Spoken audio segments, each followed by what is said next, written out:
प्रांतों से पधारे बहुत ही सम्मानित अभिभावकगण और प्रवेश लेने के लिए आए हुए प्रिय छात्रगण, सर्वप्रथम आप सबका मैं अपनी इस गुरुकुल व्यवस्था में अभिनंदन और स्वागत करता हूँ।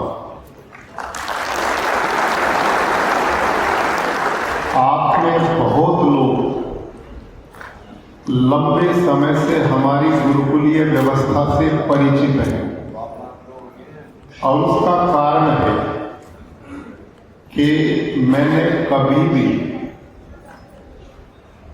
टेलीविजन पे या अन्य व्यवस्थाओं में कभी अपने गुरुकुलों का एडवर्टीजमेंट नहीं करवाया। मैंने एक सोच बनाई थी कि एडवर्टीजमेंट करने वाले हमारे पढ़े हुए छात्र होने चाहिए। हम आडंबर करके लोगों को भ्रमित करके और तरह तरह के सब्ज़बाग दिखाएं और मौके पर कुछ भी ना मिले तो माँ बाप के साथ और भावी पीढ़ी के बालकों के साथ ये बहुत बड़ा अन्याय हुआ।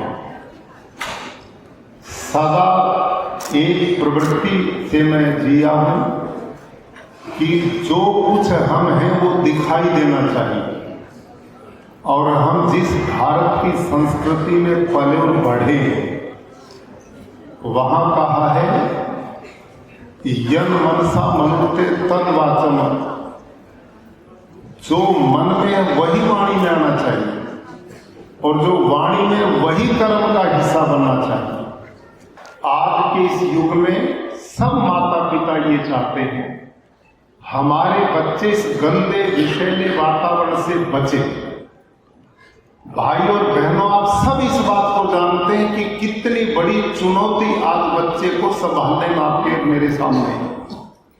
चारों तरफ गंदगी गंदगी। मोबाइल ने बालकों को अपना गुलाम बना दिया, उससे वो चिपक रहे हैं और उसकी सामग्री उसके लिए कोई इस उम्र में अच्छी नहीं है। माता पिता उससे खींचते तो माँ बाप के विरोधी बच्चे हो रहे हैं। आए दिन अखबार में सुनते हैं कि माता पिता ने मोबाइल से मना किया, बालक लटक गया। माता पिता ने मना किया, माँ बाप के साथ आक्रामक हो गए लड़ने झगड़ने के लिए। ऐसी घटनाएं, इतनी हालत खराब है। हमारे यहाँ एक तो घटना इतनी खतरनाक हुई कि उसको देख के हम भी डर गए। हमारे गुरुकुल में दिल्ली का एक बच्चा, व्यवस्था हमारी बच्चा जा नहीं सकता, लेकिन वो बालक मोबाइल के बिना जिंदा न रहे। उसकी हरकतें परेशान कर दिया, बच्चों से लड़ता, टीचर से व्यवहार ठीक नहीं करता। डॉक्टर राजेंद्र जी ने उसके पिताजी को बुलाया कि भाई आप आओ, एक बार संभालो। वो आना नहीं चाहता पिताजी, तो आप ही संभालो, आप ही संभालो। ये बोले भाई तेरा बच्चा हम तो संभालने 8 दिन हो गए, तू भी संभाल ले। अकना मैंने पता है तो आप ही संभाल सकते हो। इतनी हालत खराब। लेकिन फिर उनको जिनके द्वारा आया उनको बोला और जैसे तैसे उस पिताजी को बुलाया और वो पिताजी आया। ऑफिस में बाहर बैठा, बच्चे को मिलाया तो वो बच्चा 7वीं 8वीं किसका था? 7वीं क्लास का। सुनिए आप ध्यान से, हो क्या रहा है?